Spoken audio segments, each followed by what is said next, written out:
SFO came out of a royal commission chaired by Lord Roskill in the mid-1980s, and the commission rose because there was a feeling at the time that complex city fraud was not being prosecuted effectively.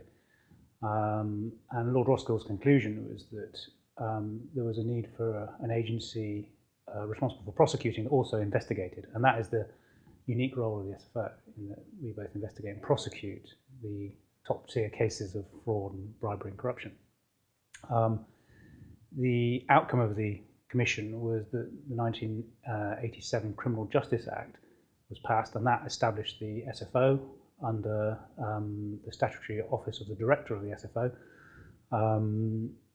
And the real sort of feature of it that is slightly different to the other organisations involved is that we are multidisciplinary in the sense that we have investigators, forensic accountants, lawyers, digital forensics specialists and others all working under one roof from the outset of the case. And for example, we instruct counsel very early in cases generally to make sure that the legal input into the investigation is good.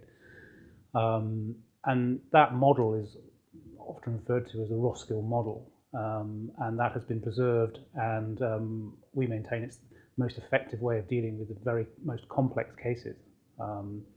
And that basic model hasn't changed in the sense that that's what we still do.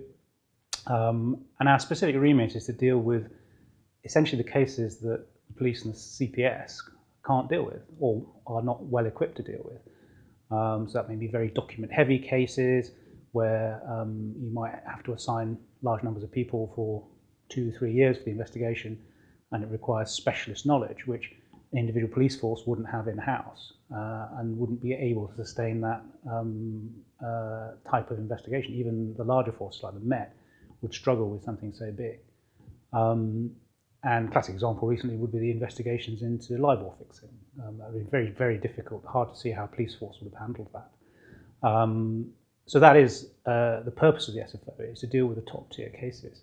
And there's obviously some overlap potentially in, is it one for the SFO or is it one for the City of London Police?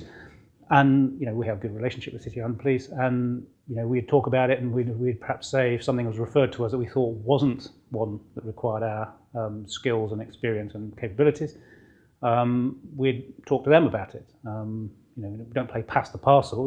If something needs doing, we'll do it. But in the end, the director personally has under the statute latitude to decide what he does and doesn't investigate. But that's the criteria that we've adopted and continue to adopt.